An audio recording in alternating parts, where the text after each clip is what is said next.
Hello বন্ধুরা, তোমরা সবাই কেমন আছো? এইখানে আমার নানি আচারের ছাল ছাল আচার করছে। প্রথমে কড়াতে সরষের তেল দিয়ে, তারপরে শুকনো লঙ্কা, পাঁচফোড়ন, তারপরে এইটাকে ভালোভাবে নাড়াচাড়া করে নেব। আচারটা কিন্তু অনেক সুন্দর খেতে হয়েছিল।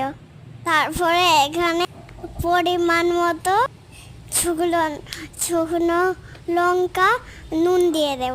লঙ্কাটা কিন্তু বন্ধুরা শুকনো লঙ্কার গুঁড়ো দিতে হবে, যেহেতু আচারটা ছাল ছাল হবে। নুনটা কিন্তু আপনারা স্বাদ মতো দেবে। তারপরে এটাকে নাড়াচাড়া করে নিতে হবে। এখানে আমগুলো ছোট ছোট করে কেটে নিয়ে রোদে শুকিয়ে নেওয়া হয়েছে। তারপরে আমগুলো তেলের মধ্যে দিয়ে দেব, দিয়ে নাড়াচাড়া করে নিতে হবে। আমগুলো কিন্তু ভালোভাবে শুকিয়ে নিতে হবে। তারপরে ভালো করে এইভাবে নাড়াচাড়া করতে হবে যতক্ষণ পর্যন্ত ভালোভাবে কালার আসবে। এইভাবে নাড়তে হবে। আচারটা কিন্তু খেতে অনেক ঝাল হয়েছিল বন্ধুরা। আমি খেতে পারিনি, খুব ঝাল। আপনারা চাইলে ঝাল কম করে দেবে।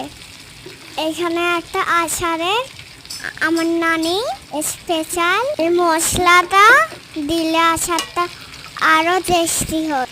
হয়তো মশলাটা আমি তো নাম জানি না, অনেক রকম আচারের মশলা হয় আর কি। তারপরে দেখো কত সুন্দর কালার চলে এসেছে। আচারটা কিন্তু এবার হয়ে গেছে। তাকে ঠান্ডা করে একটা বয়মে ভরে নিতে হবে। তোমরা সবাই বলো, কমেন্টে বলো কত আচারটা ভালো হয়েছে, কেমন হয়েছে বন্ধুরা আচারটা। তোমরা ওইভাবে আচার করবে। টাটা, আল্লাহ হাফেজ।